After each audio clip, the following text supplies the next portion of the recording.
Carolina on the ride.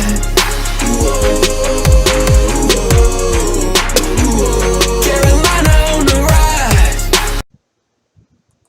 What's going on, Panther Nation? Bill Mack here with a Week 6 edition of the Panther Prowl. Glad you folks could join me for another video. As always, if you like this video, always give me a thumbs up, like this video, subscribe to my channel, share the video, comment below if you have any comments to make. We're going into, like I said, Panther Nation. Thank you once again.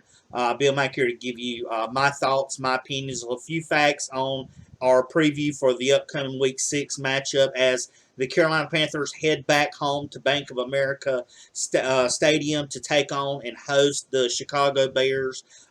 This is going to be a great matchup here. You have the 4-1 Chicago Bears coming in to Bank of America Stadium to take on our Panthers, who, with last week's win, put us above 500. We're at 3-2. This is a formidable matchup, Panther Nation, to give you here. Give you a little backdate on the Panthers and Bears, their history, as I always try to do.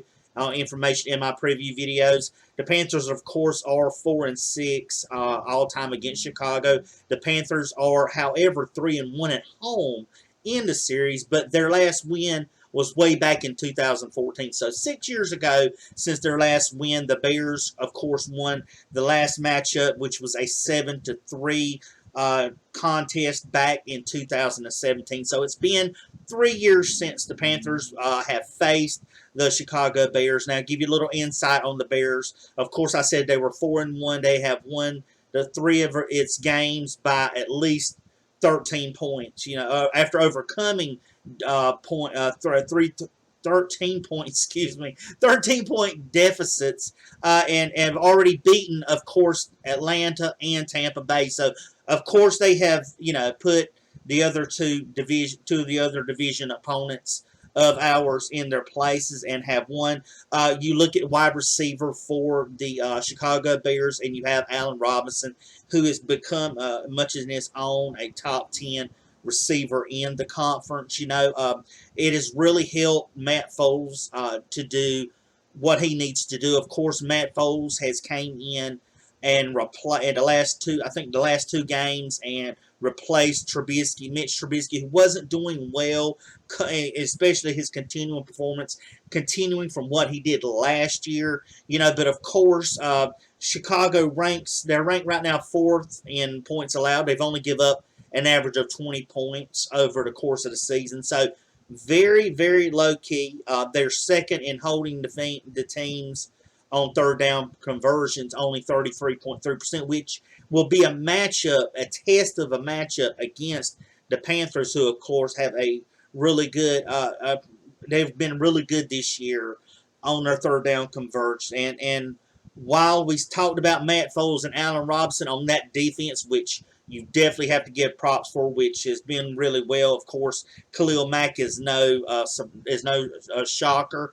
Akeem Hicks and Roquan Smith are names that Panther fans are going to have to watch out for on that defensive side of Chicago coming into this matchup against Teddy and that Panthers offense. Now, the Panthers haven't allowed a sack over the past 2 games, so this will be a testament of a revamped defensive line or offensive line, and that offense taking on the defense, of course, which I gave you a list of the guys to watch. So, and they, like I said, they haven't given up a sack in the last 2 games, and this hasn't happened in consecutive games since 2011. So their offensive line is starting to pull together, and the more they work together, the better they will get. Of course, the Carolina's had 8 sacks allowed. We're tied for the 10th fewest in the NFL and 5th best in the franchise history through 5 games. And that's just a statement of them competing together, those guys learning to bond. Like I said, it's a new team, and basically with the coaching staff, with the coach. And Tepper had got it. This is his coach. This is who he wanted.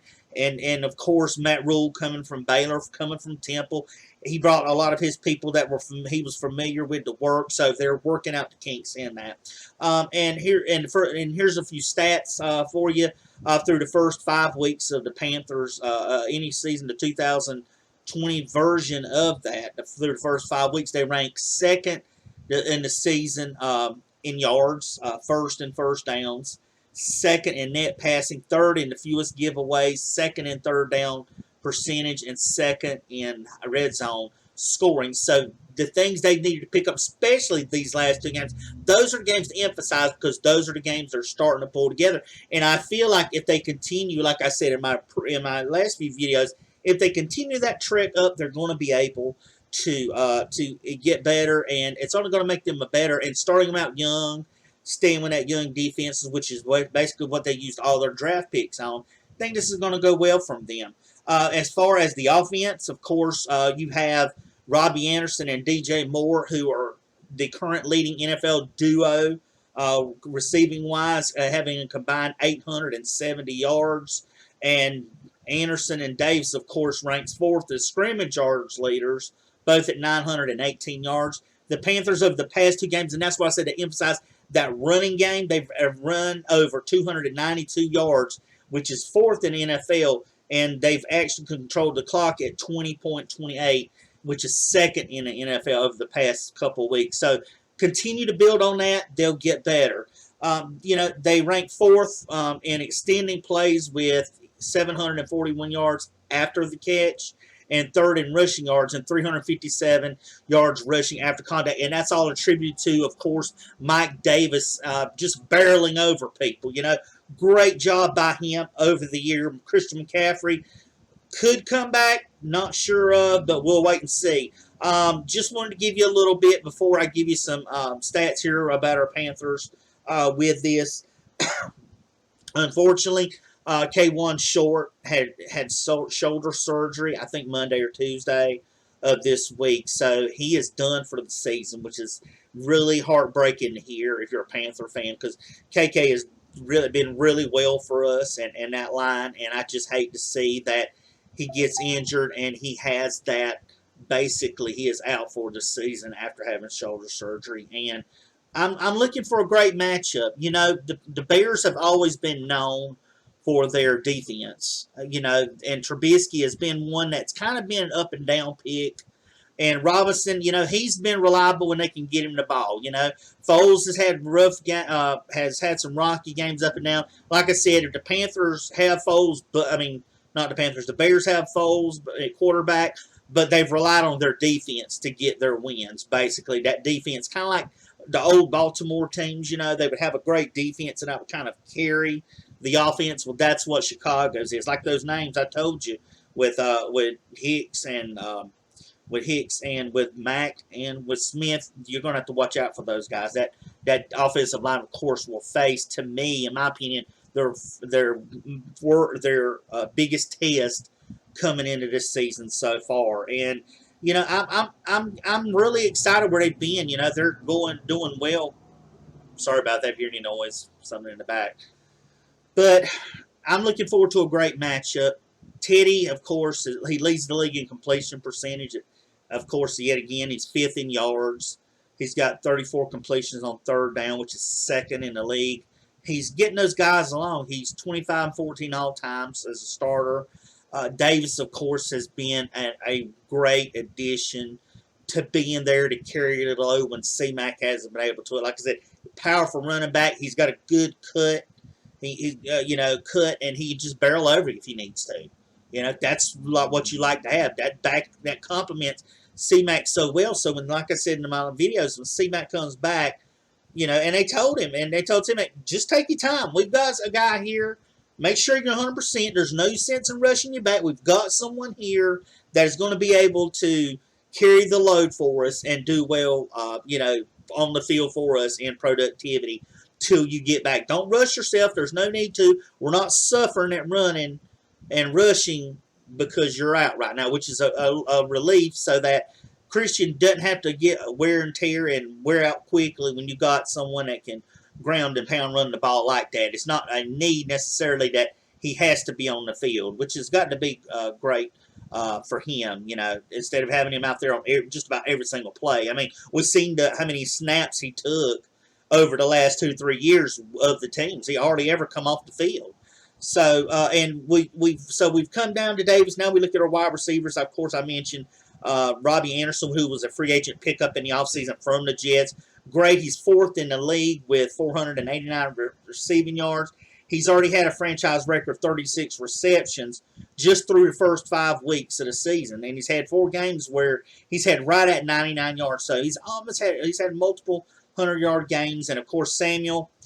He's done well on third downs for them over the last 3 weeks. He's tied with 8 receptions on third down. So if you need to get the ball third down, get it to Samuel. He's your guy that's going to try to get that third down for you. He's feeling well in that slot position. And DJ Moore, of course, he's not his best year, but with the emergence of Anderson, it's okay. He's still coming up reliable because he's catching 17.3 average in yards per catch, which is second in among eligible receivers. And of course, you can talk about the offense, but you can't neglect that defense. Rookies, you've had Jeremy Shinn, who's come in. He's got a team high 43 tackles. He leads all rookies, and he's 8th overall in the league in that. And of course, Brian Burns, which he's in and that was another I didn't mention because I know he's in concussion protocol, because remember he left last week's game with a concussion, so he may or may not play. I'm not really sure as of Thursday when this video is being made on what he's going to do, so hopefully we'll know more at halftime, but chances are he may not play with it being in concussion protocol unless he checks out well enough to do that. But Brian Burns, you know, he had his second strip sack of the week last week, or of the season last week. And since 2019, he's had 20 QB hits, which is 3rd among the most in his draft class. So those rookies are doing well on defense. And, of course, Derek Brown, can't forget him either. Excuse me. So Panthers chasing history. Got a few milestones they're going to reach. And I won't do these every week, but I like to make mention when good things happen, when these milestones are reached. The Panthers, of course, are 2 wins away from hitting 200 career regular season wins. Going back to 95, they are actually 8 games under 500 for their total existence. They're like 190, 198 and to 206 and 1 tie. So 2 more wins, 200 career regular season wins. Moore needs just 204 yards to pass Mark Carrier and move into 6th on the all-time receiving list. And Moore's currently 9th. So 204, he goes up to 6th. And last but not least, we see long snapper, of course, J.J. Jensen needs just 2 games to pass Steve Smith for 2nd most in franchise history behind. Then it'll be John Casey, which I love John Casey. He was original Panther, last Panther of the original was to play for them. So great game. Hope I didn't bore you folks. I always like to give you a little facts, some numbers to kind of run by you and my opinion on the game. So Panther Nation, we got something great to look forward to. This will be a test for the Panthers. This will be a game where it's going to test that offensive line. Can Teddy convert 3rd downs? Can Teddy get it to his receivers? Can Teddy stay from off the ground? That's the point. You've got a great defensive line coming in Chicago, coming into Carolina. So we've got to see what they're going to do. So, like I said, Panther Nation, I hope you folks enjoyed the video. And like I said at the beginning of the video, of course, if you like these videos, I'm going to keep putting them out. Just give me a like, subscribe, share, comment below, and I'll try to return those as soon as possible. So until next time, until we hit the until my review video comes out, which is usually right after the game. This is Bill Mack with the Panther Prowl saying, keep pounding, Panther Nation.